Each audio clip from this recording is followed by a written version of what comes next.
Okay, well, this looks like it's the official kickoff of my broadcast tonight. Let me see if I can saving over setting with Mac version.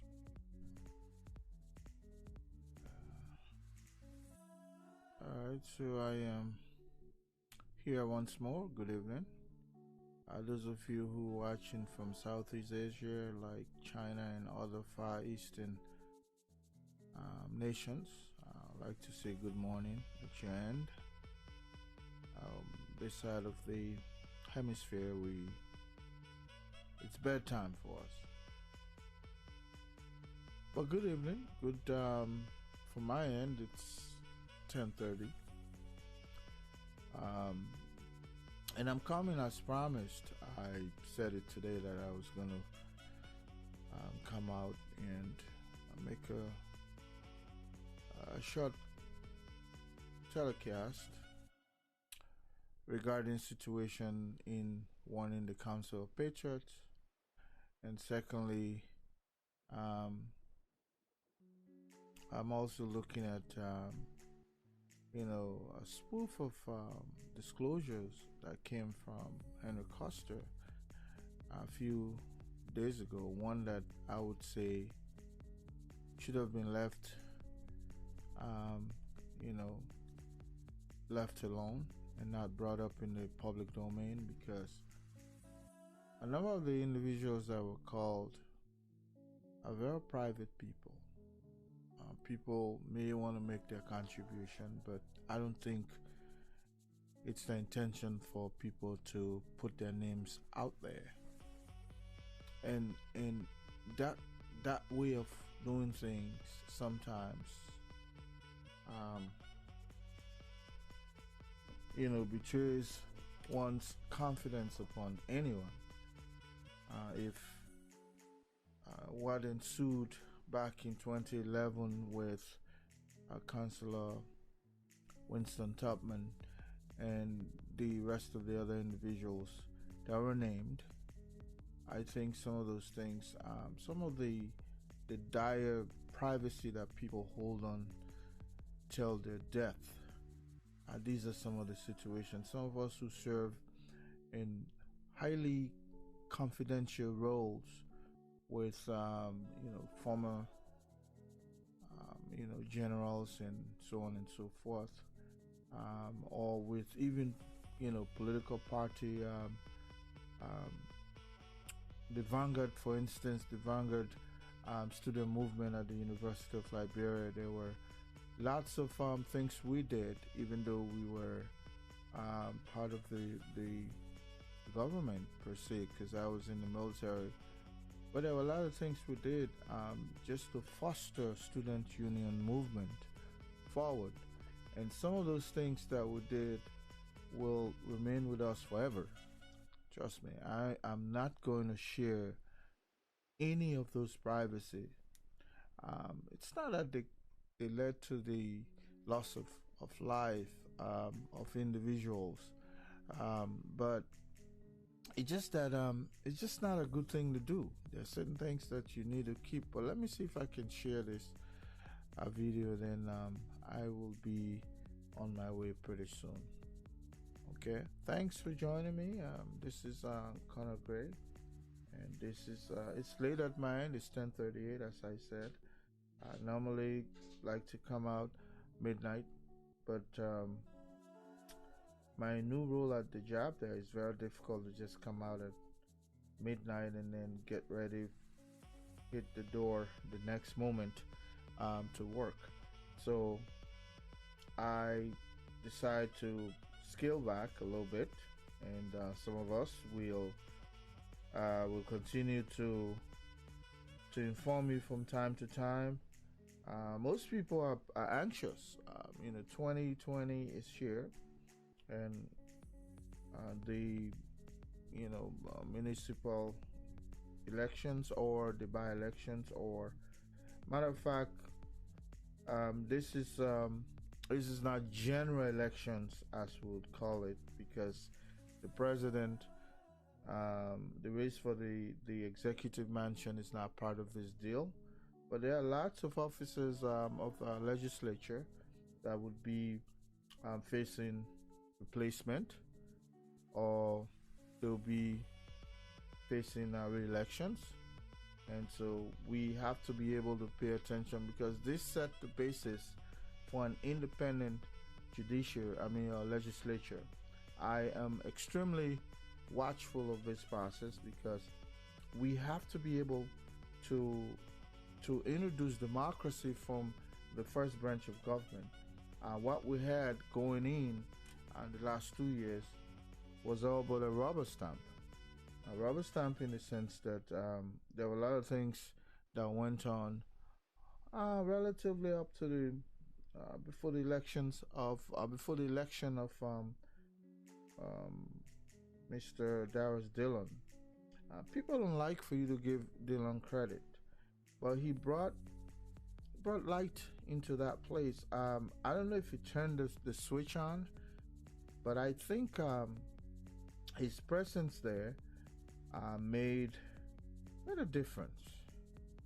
Made a difference. Sometimes it does not take much to introduce change in within decadence. Decadence in the sense that we're all used to doing things one way.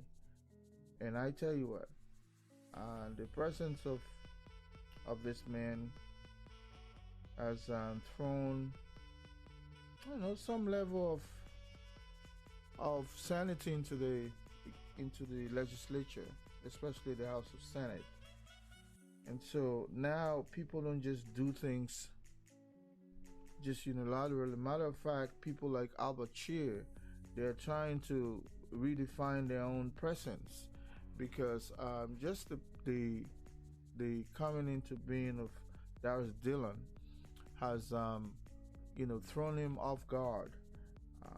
Gone at the times when, and I trust people like Dillon who said we should be able, what is the need of secret balloting in the first branch of government where everybody represents constituents or constituencies?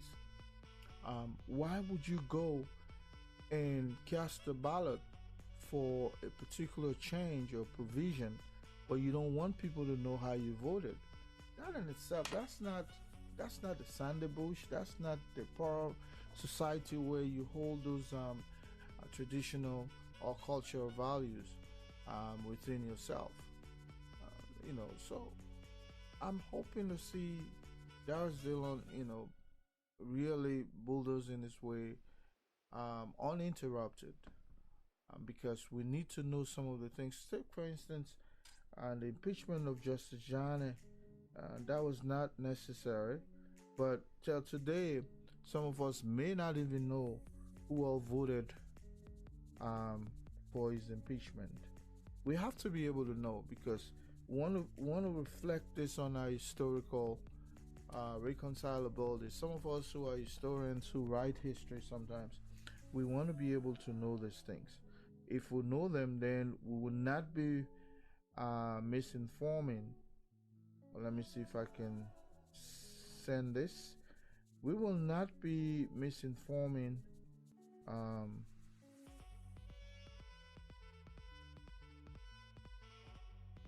story sent to messenger. Alright, so yeah, as I was saying, we will not be misinforming on the history, so to speak, because if we don't do it that way, some of us may be left to make conjectures. Conjectures are unfounded statements that are not supported, by research. One way would say they're merely personal opinions, as one would say. And let me end this, and because I want to be able to share this to a group. Shared like Grants in Minnesota, the Darius Dillon, the boiler, service, Center.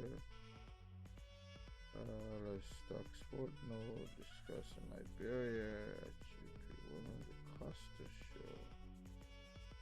National Liberians in the United States. So bear with me a little bit. I am trying to see if I can share this. So we have at least individuals who come in probably and make some contributions to the broadcast tonight. I don't intend to stay much longer here, at least an hour. But normally we will make those promises and then we end up going beyond a promised time. Okay, but I am sharing this so that folks can join us. If you're just joining me, good evening, good morning, wherever you are. I do have quite a bit of guy from Asia, especially in China, there where the coronavirus is raging hell.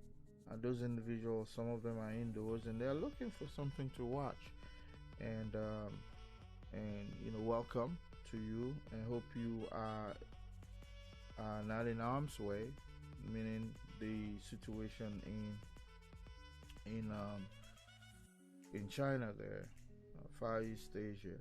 Okay, but tonight broadcast, of course, like I said, I am going to be talking on two things. One has to do with the movement of Yekeh. If you've seen him of late, his body language suggests something else, as though he's not happy with certain things. I try to reach Yekeh, but I reach people who are closer to him, and I got quite a fair share of something shared with me. Matter of fact, let me put it that way. And those individuals, thanks to them, they don't want me to disclose names, but they're closer to him, and they felt what the news they give me, the information they give me, is an information that they think is closer or closest to the speculation as to why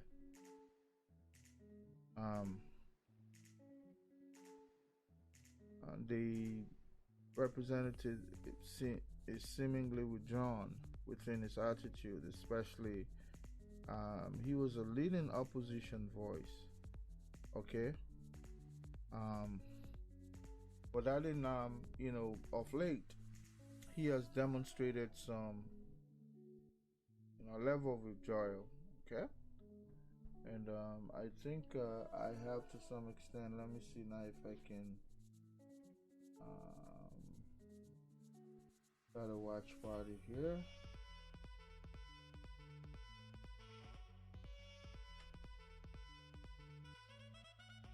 Okay.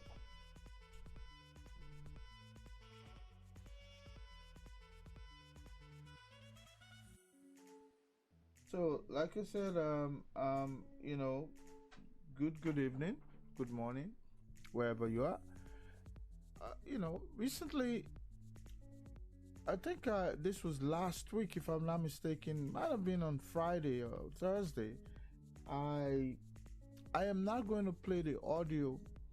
I'm just going to. I know most of us, more than who come on social media, especially Facebook, watch people like Henry Costa.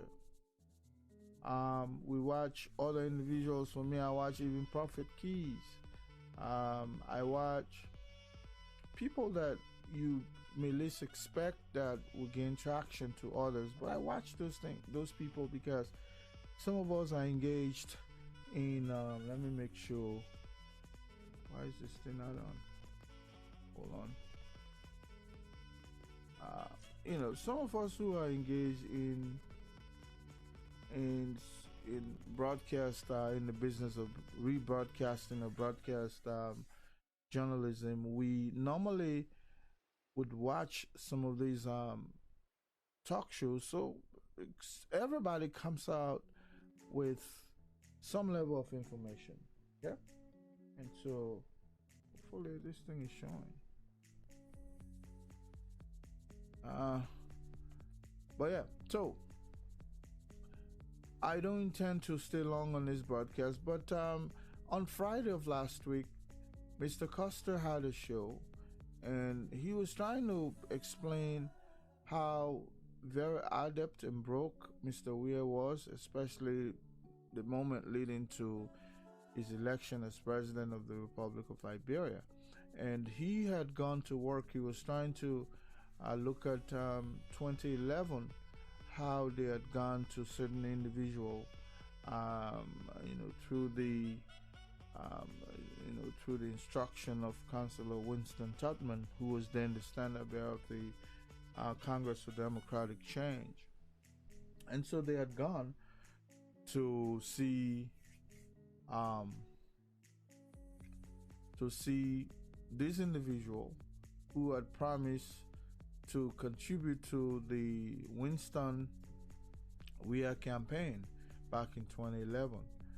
And I'm pretty sure that this individual made the contribution not with the hope that he was going to be in the limelight. This individual is very, very, friendly with everybody, so to speak. He is quite a private person. He has his own. He has been in Liberia there forever. When I say forever, he was born and raised there, and he has served quite a bit of administration. He has given his all in all to society. He, matter of fact, at one time was a leading component of the Department of Political Science at the University of Liberia. He served in so many capacities, and he's a humanitarian. He's a philanthropist. If you have any social problem, you confront him. He gives out generously. He's blessed. And in light of that, this guy had gone to work and given some amount of money for his contribution to the Winston Tubman campaign. And that money, it is alleged by Mr. Costa that the money was used to procure a vehicle for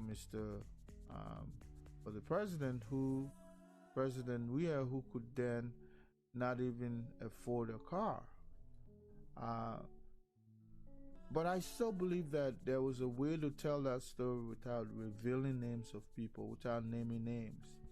Because broadcast journalists are in the business of, hopefully, let me see if this thing has volume.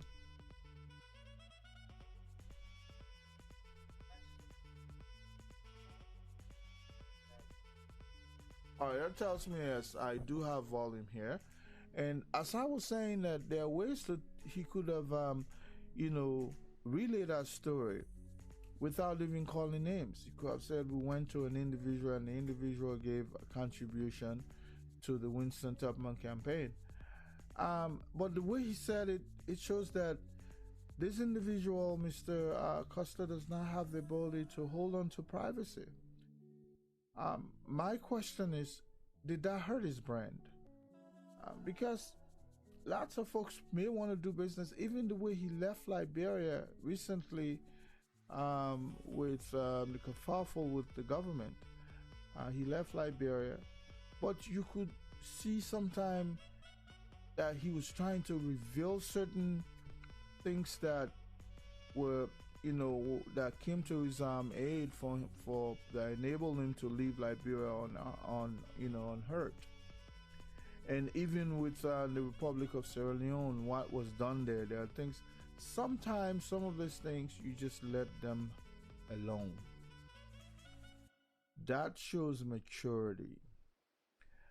When you have to see everything on the international wire where everybody's watching it, especially with someone like himself who has quite a bit of viewership, you want to be able to make sure that you hold on to certain privacy. It demonstrates maturity.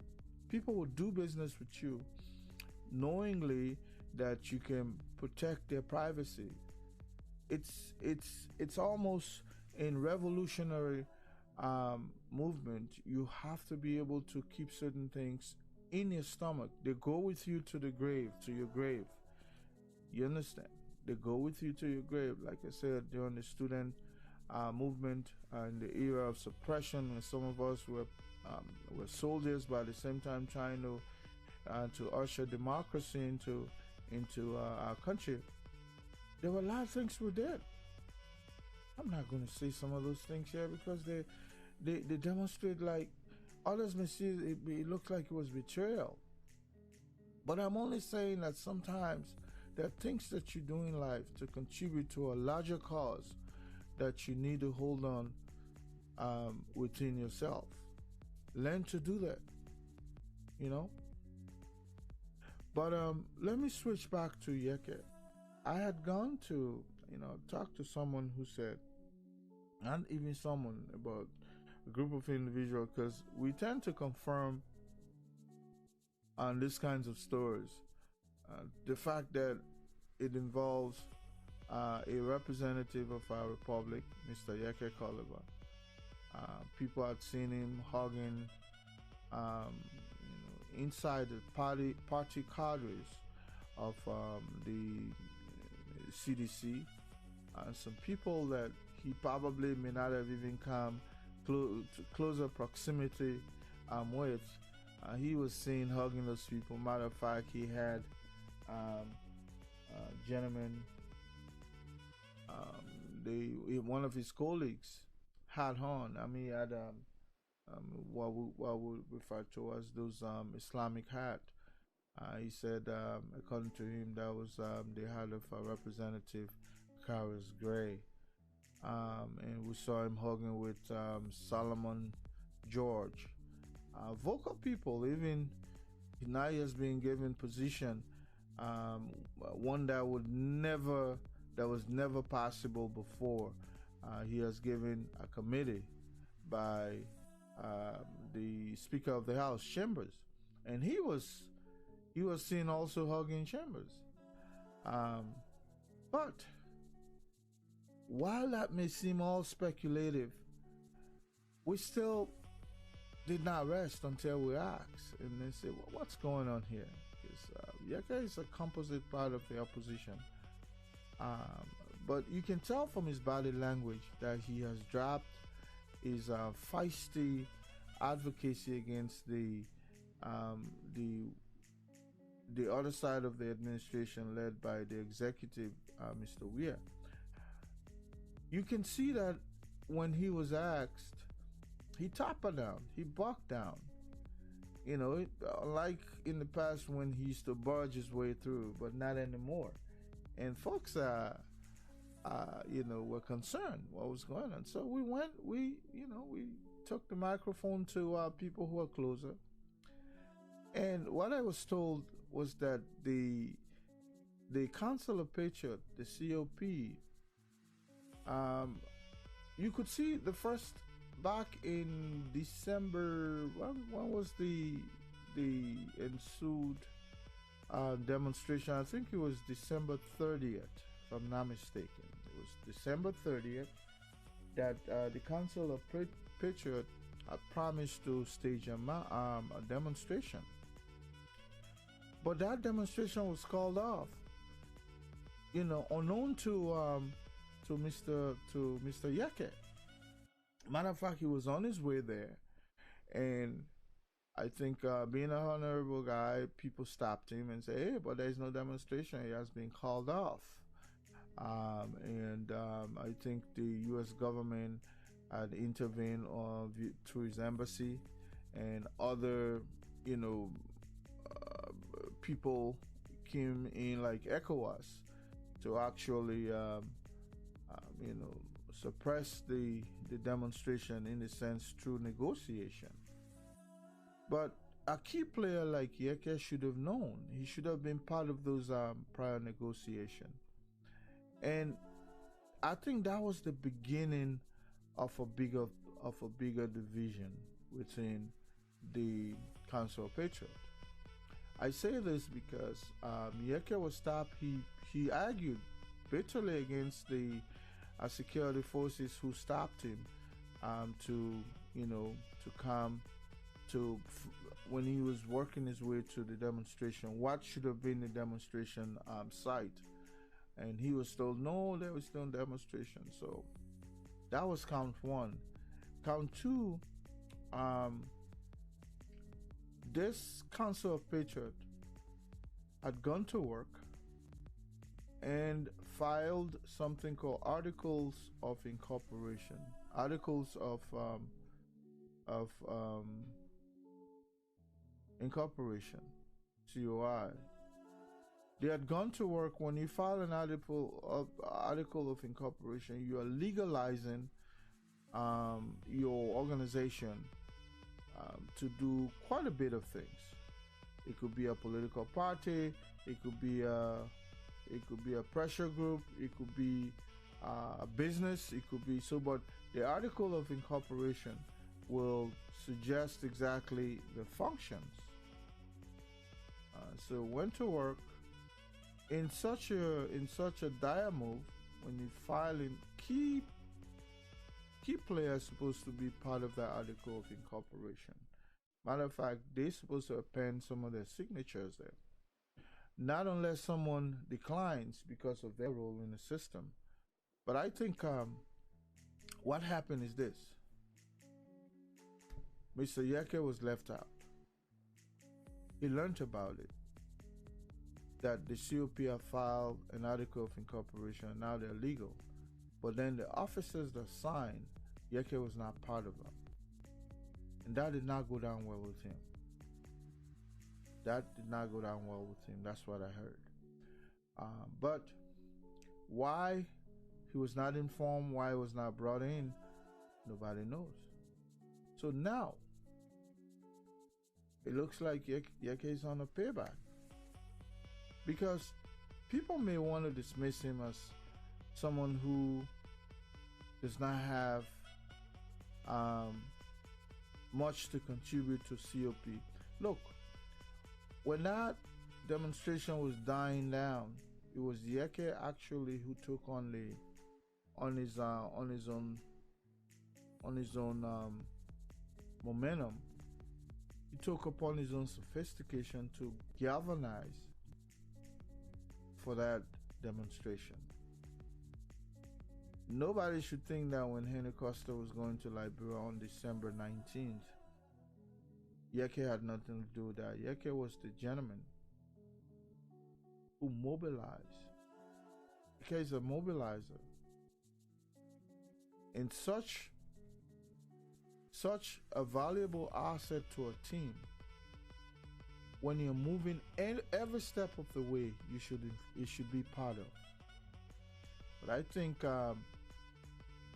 there's a lot more deeper than that was told to me, and I'm just sifting within what to and what not to say.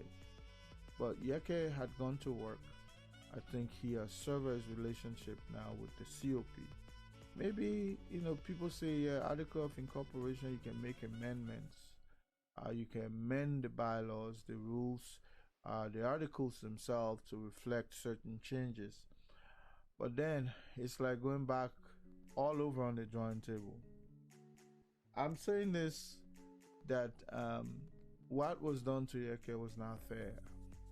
It wasn't, not at all. By all sphere of imagination, it was not okay. We should have, or the COP should have brought him in. So now Yekeh has come to the realization that this is not all about patriotism anyway. This is a group of people who are not so different from the establishment on the ground right now, and that if that is the route COP is taking, so maybe that's why Yekeh was not included in the first place.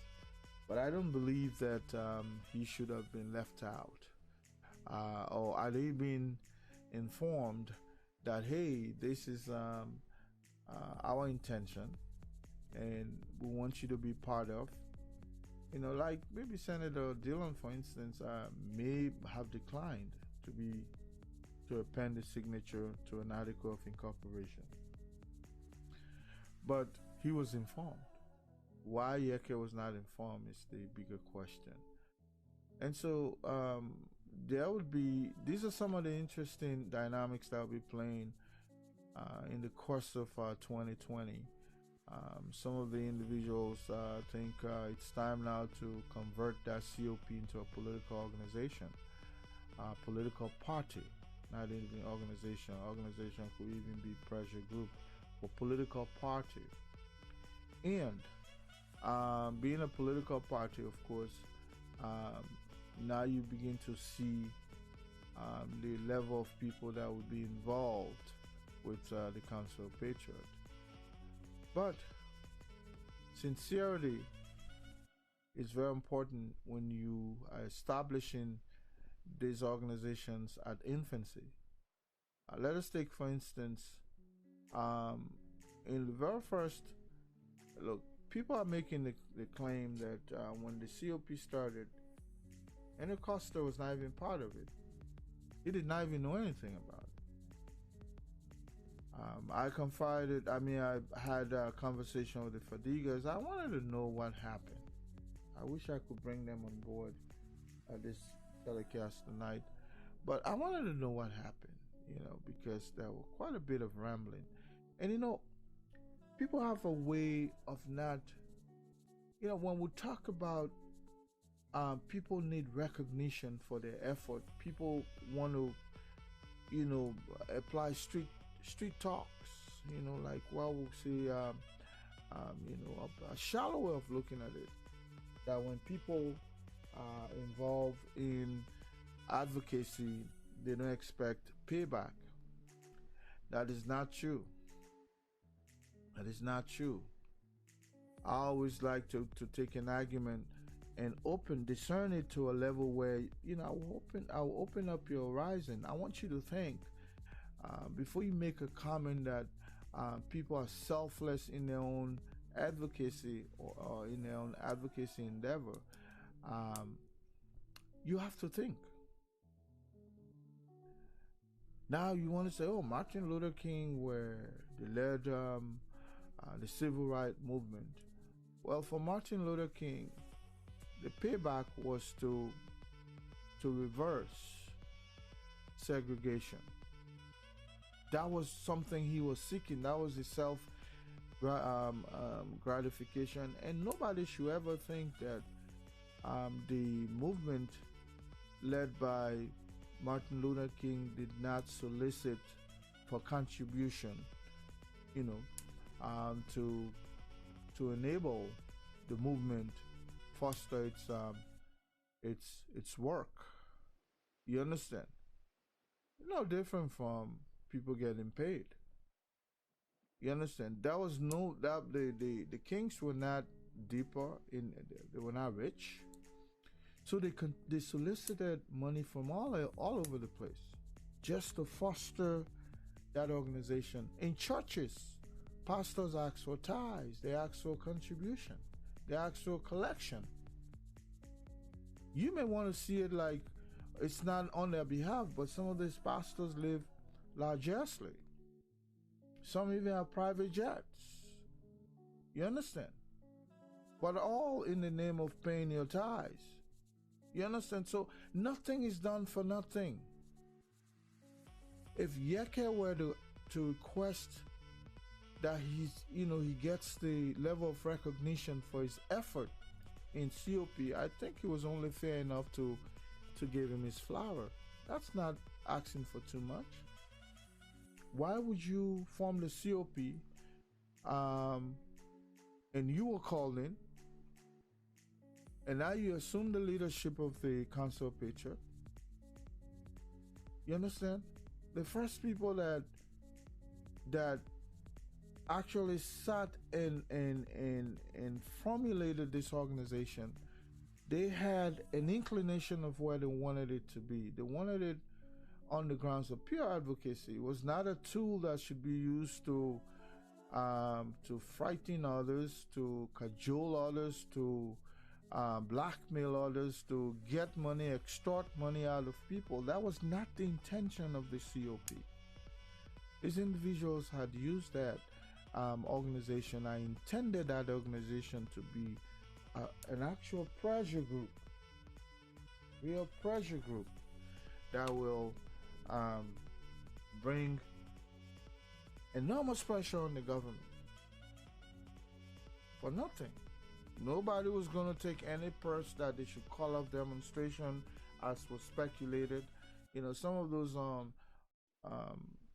speculative opinions, sometimes I tend not to buy into them, but when you have so many individuals involved and then things are coming out, sometimes you may want to, you don't list your biases and say, no, it's not true, oh, this will not happen. You investigate, you do your own due diligence. So I've spoken with the Fadigas, and those brothers were extremely disappointed with how things went in the COP. But instead of people calling them, love you. Instead of people asking them or kind of sympathize with them for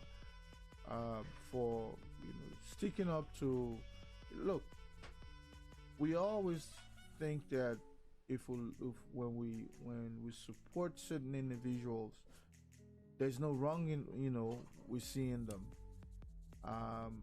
Everything was listed against the Fadigas. People have even forgotten what those brothers started, what they stood for, when nobody was even thinking about how to pry the Ethan and the Bournemouth loan, those schemes. Those boys pay their way. Going to the Far East, like Hong Kong, will cost you no less than $6,000, because Hong Kong is extremely expensive. Those brothers pay their way to win there. That was not the only places. That was not the only place they went. They had actually stood on the toes of this government to do the right thing. And in that process came COP. That was when Mr. Costa was invited.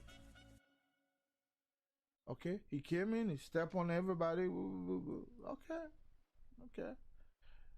But now the intention of COP has changed tremendously. Today, one can even say it's a political party. I hear people talking about, they're formed, they're going to convert it into a political organization. Hey, everybody should enjoy their fundamental freedom to form anything they want to form, to foster their own goals and aspirations. That's the beauty of life. And in a democratic environment like ours, that's the beauty of a democracy. It's not a totalitarian environment where only one person prevails, or one party, one institution. So they can form the COP, but I think it was only fair enough to have given Yekeh his flowers. Now, I hope they try to sandwich or maligns their differences, because you cannot be chairing an organization and you falling off with everybody. if you first, it was the Fadigas, and then Rufus Newville, and then others left. You understand? Now, if Yekeh is going to go, we have to be able to look into Mr. Costa's own ability to work with people. Because a person who cannot work with others, that's the kind of situation we have right now. But at least even Mr. Weir has friends that are loyal to him. And right now, we have not seen the actual individual called Henry Costa. So we're looking for something to replace what we have right now in the state. So we can take anything, even if as we used to say back in the days, even if the cloth in the neatly wrapped in the bag is, I've forgotten the name we used to call, but back during the holiday on Christmas, when you go down Waterside, these guys will wrap those an old cloth, just wrap it somehow decently, and at the back sometimes it's just rag. They wrap it and put it in wrap it neatly and put it in a bag and put a price or label on it, and then they will come and you think you're getting a big deal, a big break, unless you go home and then you say, oh my God, maybe sometimes the shirt even smaller, but they'll put an extra large label on it to make it seem like it's an extra large shirt. You go there, it's just funny stuff so most of us are not even concerned about the flip side of the script. We're only looking at the surface, and I think eventually people will begin to see that not all the advocates we have in our system mean well. A gentleman and I, we had an extensive back and forth exchanges between us, and I love those things because especially when people are not using vulgarity, you share ideas with people, you mentally reflect the other individual to see how strong they are academically. For me, I love that. That's my passion. I enjoy doing it, going back and forth with people academically, because that's discourse. That's how ancient Athens and other areas, that's how those guys engaged themselves academically for a long time. Now we have a modern platform called Facebook or social media where we can exercise this romantic relationship back and forth, if you want to call it academic, but romantic in the sense that nobody cussing or but when you meet someone who has something to offer academically, it's quite a beautiful thing to watch when you and them going back and forth. But I was only saying that the gentleman and I were talking about, and he said certain people wanted some kickback, some pay for play. In other words, that coming to the Council of Patriot or their advocacy, it comes with a price. So I took the other way, say, well, people are not forced to be recognized, and I'm pretty sure, it was, this was the line of argument Costa has raised or had raised when he had that broadcast where he revealed the names of people. And people watch some of these things, and the beauty of academics is when someone says something, investigate it first. Let the layman who does not have the sophistication can run with those information. They can take it as a learning moment for them and go out and shine among people who don't have the ability to stand a wall, a blockade, because you're not coming to me and telling me that people in our system don't advocate for a reason. You don't come to me for a price. If you want to see that price as financial, that's fine. If you want to see it as favor or an outcome, if you don't have an intended goal, for instance, for God's sake, do not advocate. If Martin Luther King did not want to, look, there were times when advocacy comes with perks in the sense that favor. There are times when he would fly, maybe he's flying from Memphis. Say, for instance, he was flying out of New York to Memphis, and they would delay the flight because the Reverend Dr. Martin Luther King was on board. That's sparks. That's favor. Because of his presence at that airport or on that flight, they have to take extra precautionary measure to ensure that he's safe. Now, John Brown was around there. Who cares about John Brown? So those are some of the perks that people enjoy when they advocate. Take for instance, anybody can advocate in Liberia. They will arrest them, but somebody in the embodiment of Mr. Costa wouldn't want to be arrested because he feels he's above the fray, not above the law, but above the fray, in the sense that society has acknowledged that this is the guy who advocates. So therefore, he should be treated on the basis of his advocacy, not on the basis of the law. So these are all some of the benefits you get when you demonstrate. So when people, say, oh, nobody should think about getting paid. Maybe people are looking at financial. There are a lot of favors people get when they advocate. You understand? You show up at the airport, people say, oh, that's you on TV. Oh, yes. Can I help you? Otherwise, you could not have enjoyed some of those benefits. So there's nothing for nothing. Society, culture will reward you.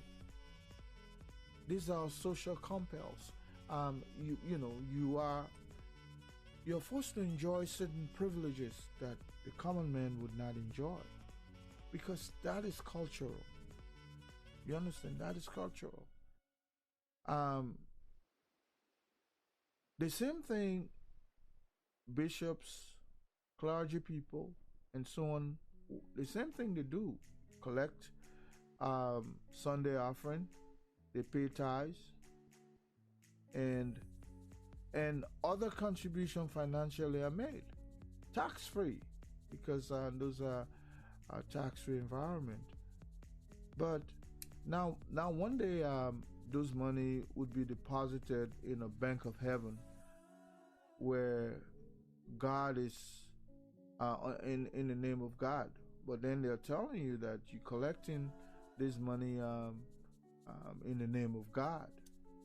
But then meanwhile, pastors are flying private jet. They are living in mansion, driving the best cars. But meanwhile, you're paying towards the well-being of, so to speak. They say, well, you're paying your tithes and offering to God. You may want to see it that way, because the interpretation, you've been led to see it that way.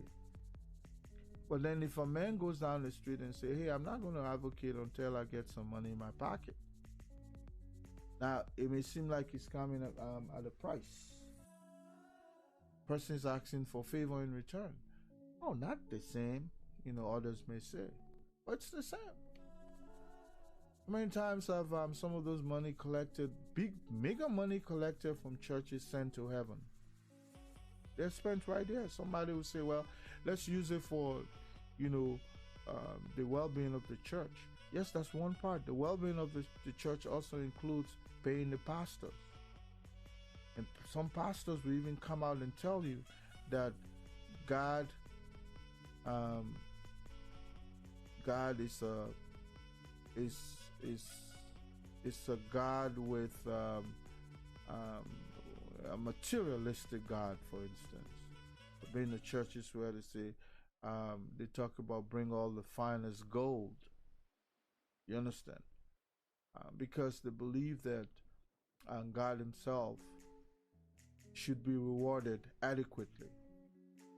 Well, how many times have the pastor use your your offering or your tithe to pay God or to reward God.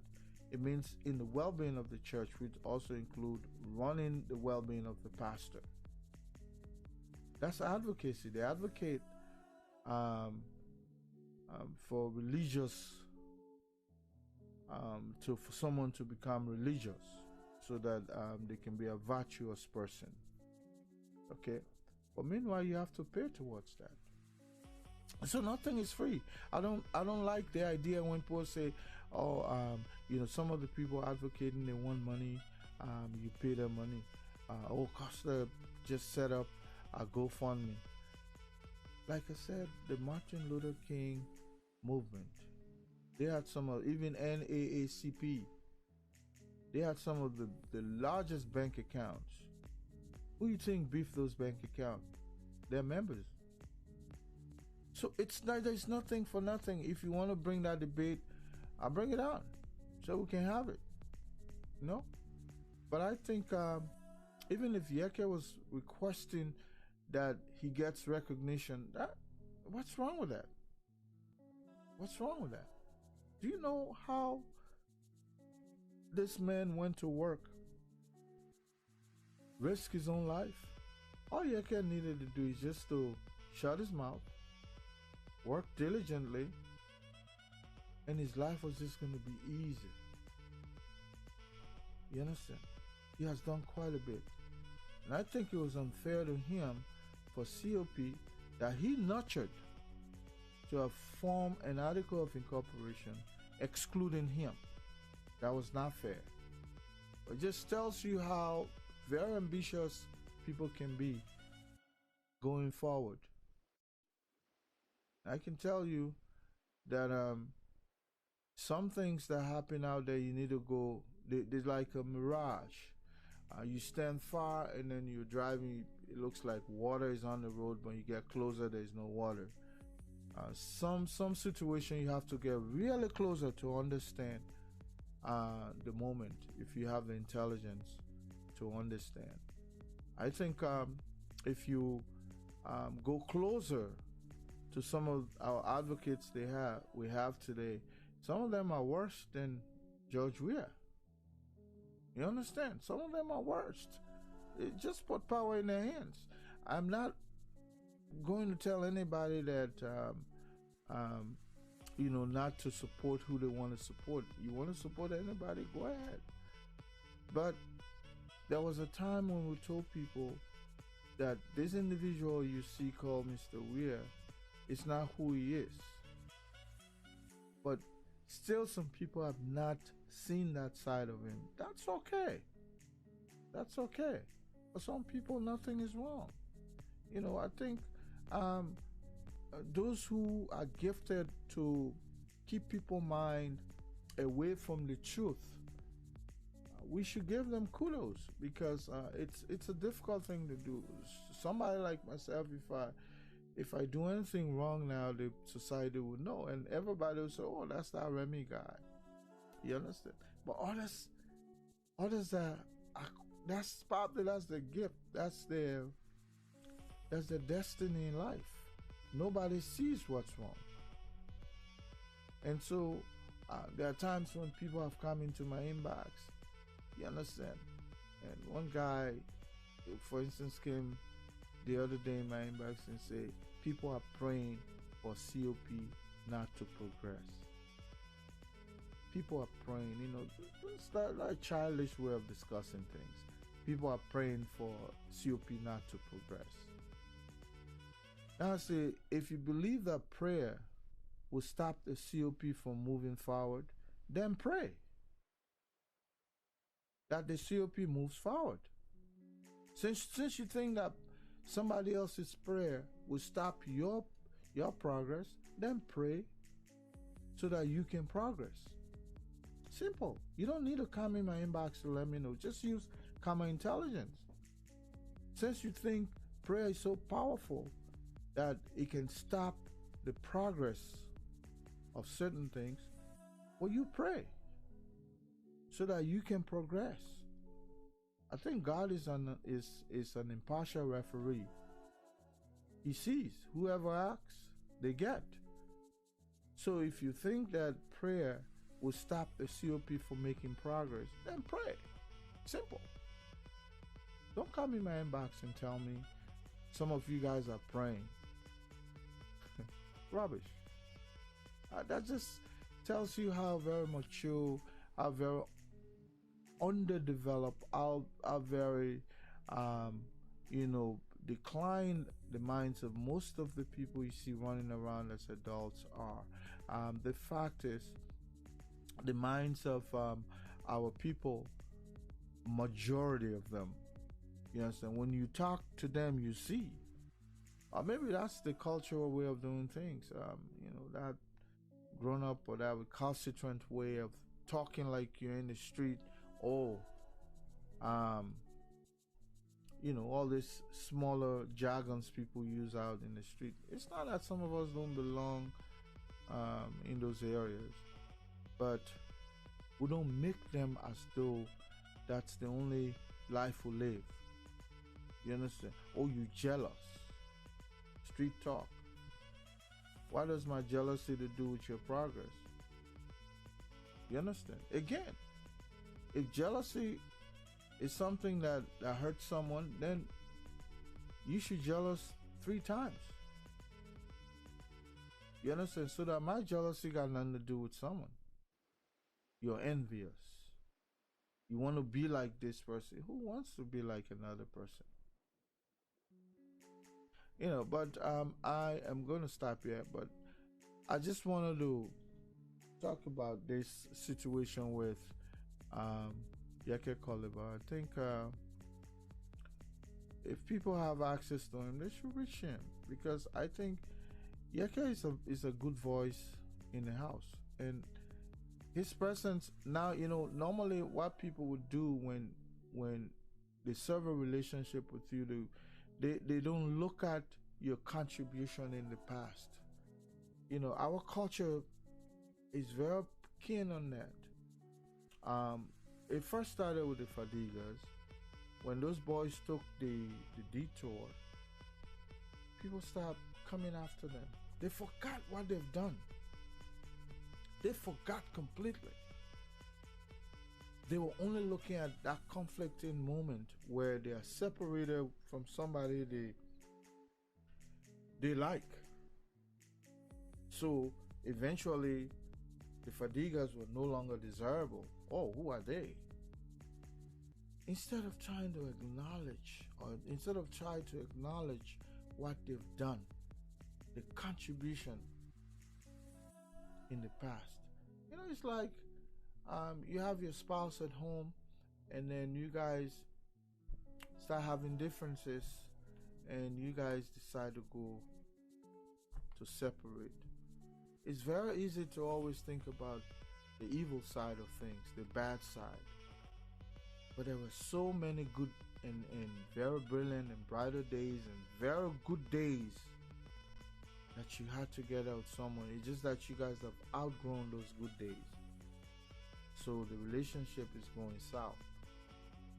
But you should always remember the good times before start thinking about maybe one evil. Majority of the time, if we think about the good times, will not hurt someone when we're separating out of a relationship. Does not have to be ugly. So people came after the Fadigas. Till today, some people got names for them. So those guys, well, and when people are hurt, they do things. The same trajectory of Yekeh today, where we see him hugging regime insiders, was the same thing the Fadigas did. They went Liberia to visit. Firstly, because of their level of advocacy, they could not even move freely in their own country.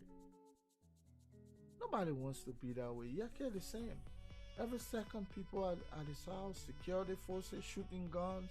He had to remove his family from here, all in the price of advocacy. Those are the moments you should think of before you even start leashing someone because of disagreement.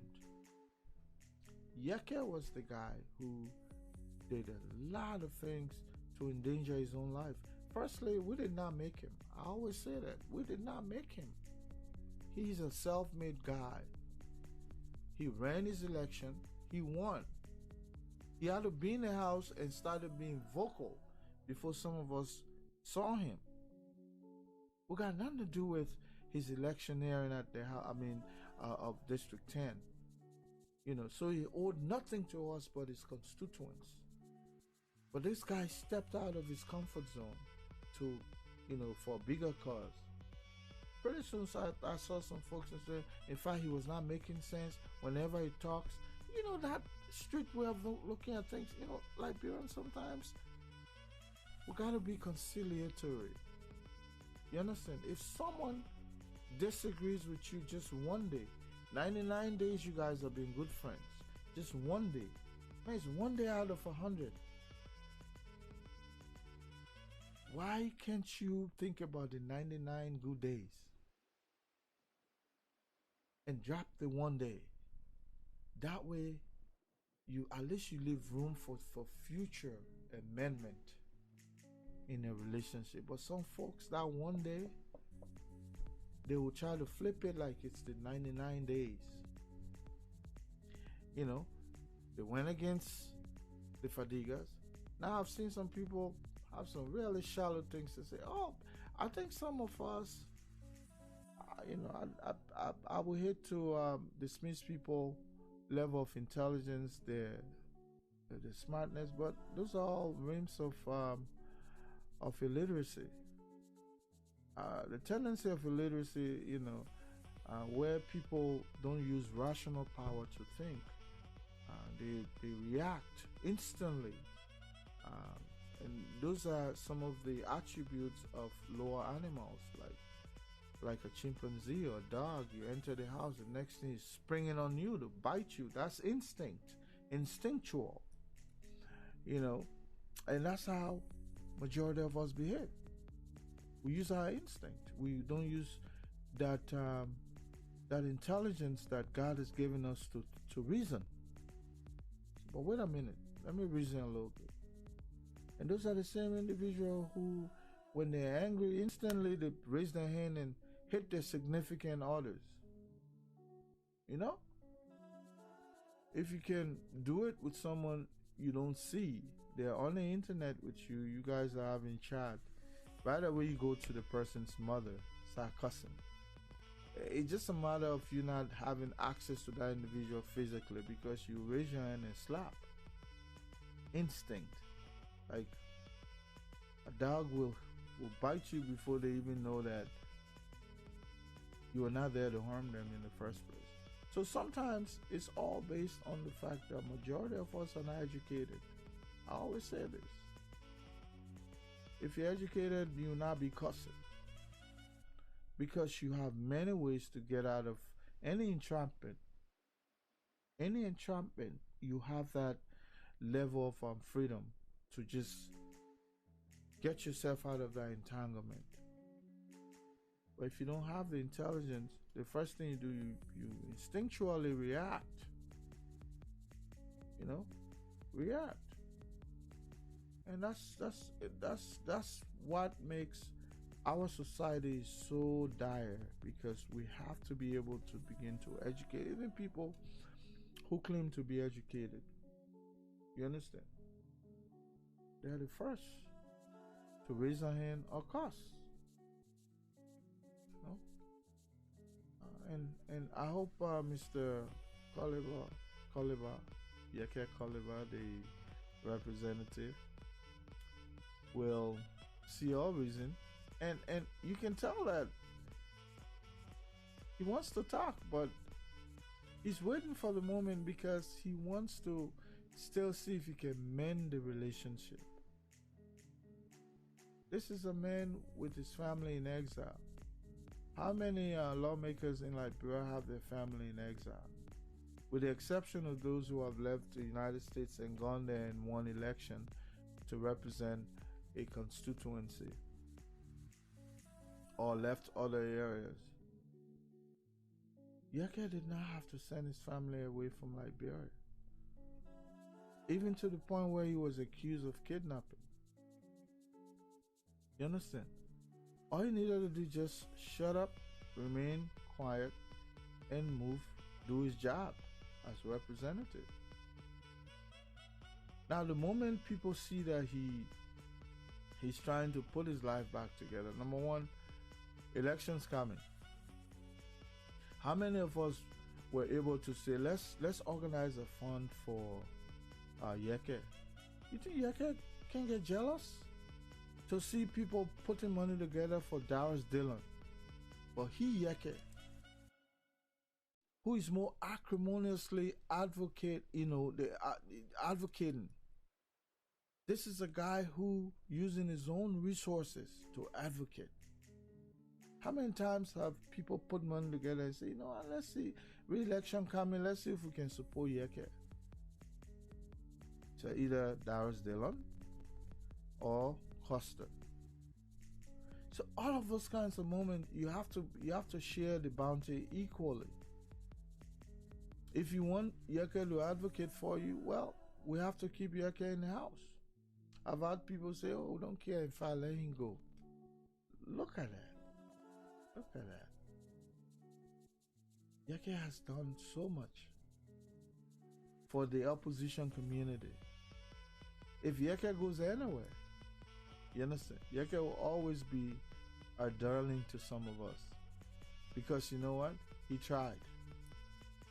He tried. One of the major reasons why people abandon advocates is people don't show gratefulness. When you don't demonstrate gratefulness for what someone is doing selflessly, then they begin to request for that recognition. That's where some folks can say, well, so you're advocating, nobody forced you to advocate, so why would you be requesting attention? Does Yekeh need to advocate to actually make his life peaceful? I think it's the opposite. The man does not need to. Where Yekeh is right now, if Yekeh, pulls his resources together with the ruling establishment, you understand? Now they've given him committees to, I think he's still declining those committees anyways, the committees for him to chair. You understand? Those kinds of opportunities, they come with parks. Don't get me wrong, not bribing money, but parks. When you head a committee, when you chair a committee, anytime that committee sits, you understand? There's money available. You understand? These are some of the goodness the mayor was missing. And none of us ever saw it fit one day and say, let's raise some money for Yekeh. This is like the bucket at the well. We expect it to be there to function. Every day we'll go dip it. Every day we'll go dip it. When the bottom servers from the rest of the bucket, that's when we'll begin to miss the function of the bucket. I think Yekeh would be a bucket that has lost its bottom. So when it's counterproductive, you cannot use it to pull water from below. So right now, if it's true that he has decided to just abandon, because number one, elections coming. No matter what, this is the capacity that has advantaged or disadvantaged Yekeh. You understand? So he want to continue where he started. They're probably not seeing. One of the very first thing people he probably was looking up to was that the COP was going to incorporate, and that can be, if it's part of it, that can at least solidify his own stature in society. So they kick him out, or they excluded him, or he was now recognized as a composite part of COP. And man, you don't, people like Yekeh, you don't want to be on the opposite side of him. Because he's a mobilizer. Anywhere he goes, he'll survive. He's a self-survival guy. He's a self-made man. Nobody can say, I single-handedly made Yekeh. You understand? That survival instinct is on him from baby coming up. You can see people dismiss him as a child soldier. A person who participated in the war and became somebody, you understand, in the adult life. That individual has a sort of sophistication that not everybody possesses. That's why I talk about, I wrote the other day and talked about the, the brightest people consider themselves as bright, smart, bookish. But I say those bookish ones are not the ones leading us today. The ones they refer to as the dull people are the ones leading us. That's because in life, you don't only require book smart. You also need to have common sense or street smart. You blend both. In fact, almost certainly people who are street smart, they can most of the time survive among competition. Book people were extremely conservative.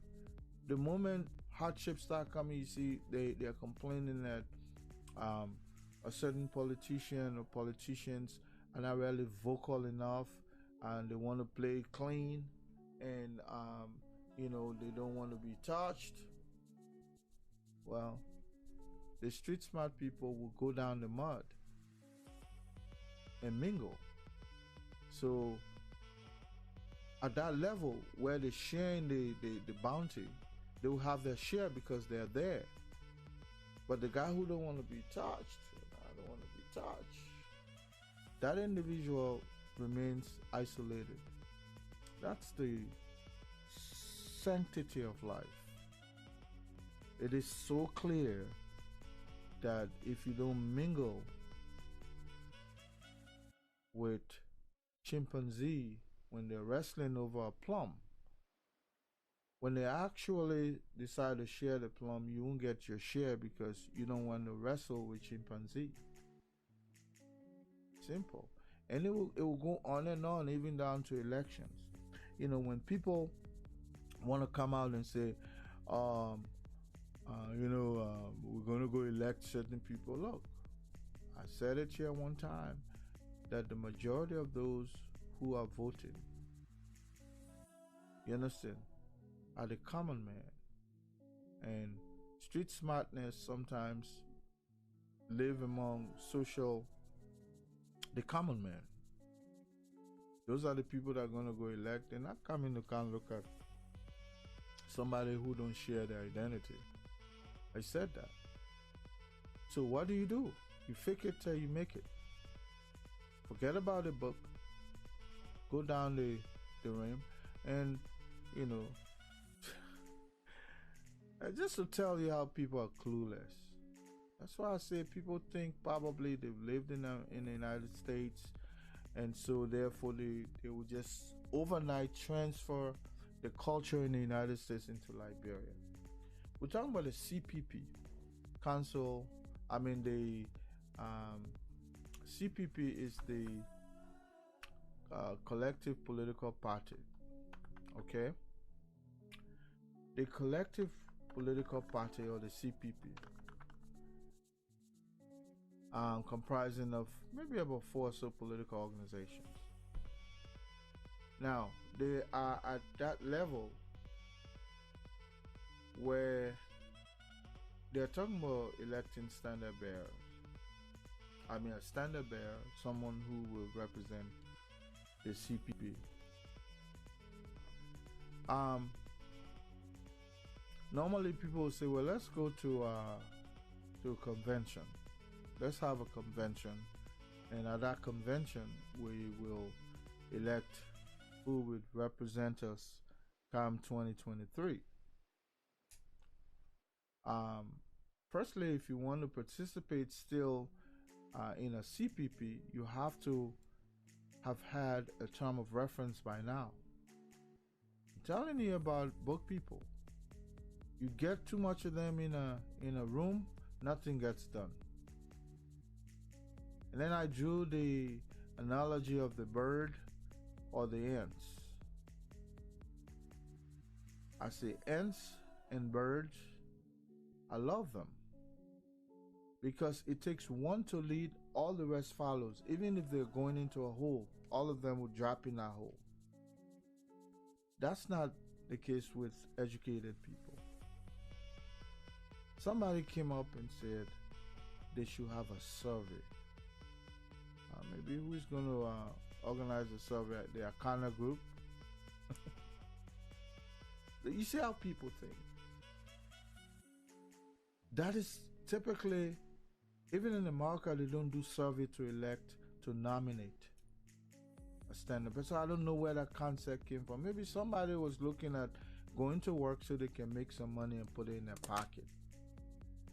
I'm telling you that people have formed a collaboration known as the Collaborating Political Party. They've come together, correlated, form a collaboration. Firstly, some of us did not will that, certain organizations we associate with to have even formed part of that, because there's some elements within that organization, that collaboration that represent the past, the recent past that disadvantaged so many Liberians. So for some of us, our own character, our own demeanor will not allow collaboration at that level with certain elements within the CPP. But people insisted that they want to be part of. Now they say they should conduct a survey, whether it's going to be scientific or what, I don't know. And then they'll come out with a leader.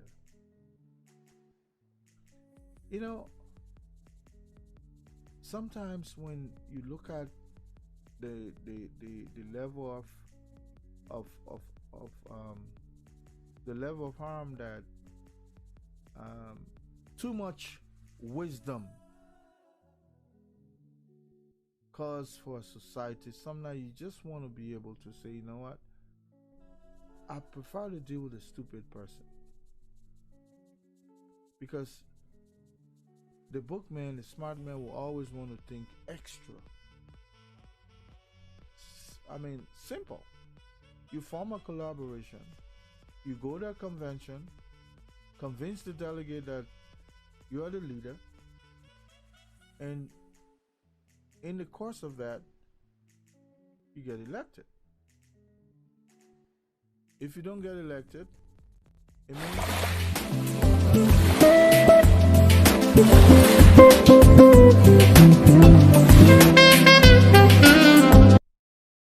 if you cannot convince a small group in a small room that you deserve to be elected, forget it. You're not going to go on a broader level and be elected. You're not going to go use survey to get elected come 2023. Why even bring that up? It's because sometimes when others talk, they think you're bitter, as they can say. You don't like certain things. We are watching. But I can tell you, I'm just hoping that the Republic of Liberia gets better. Some of us will jump into business. I don't have to be part of any political party. I don't have to.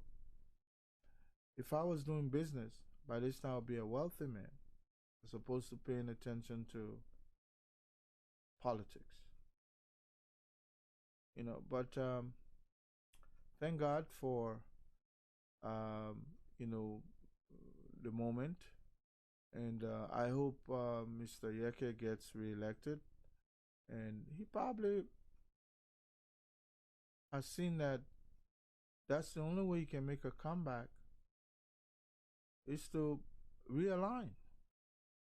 Yeah, we don't want to recognize him, so he's trying to realign, and the ruling establishment when you realign with them, they tend to give you support.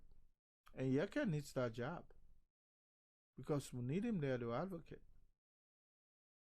Yekeh has a good mind. We need him there. A good guy. You want to call him name because he's not affiliating with somebody you prefer? That's you. You did not make him anyway. You did not make him, and I believe Yekeh will earnest his relationship with whoever to continue to survive. That's the instinct he understands. That's why he has that survival instinct.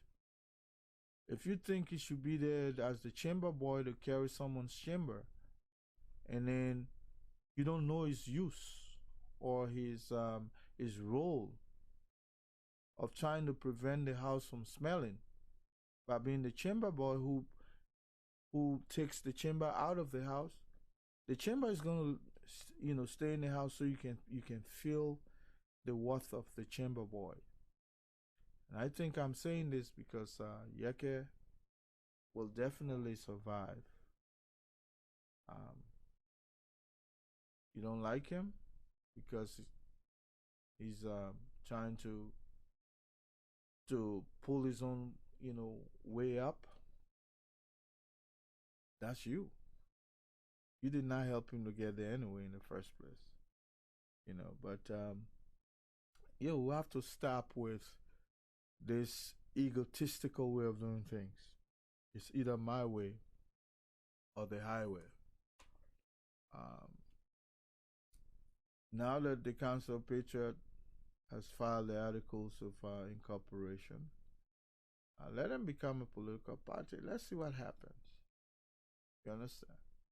Let's see what happens.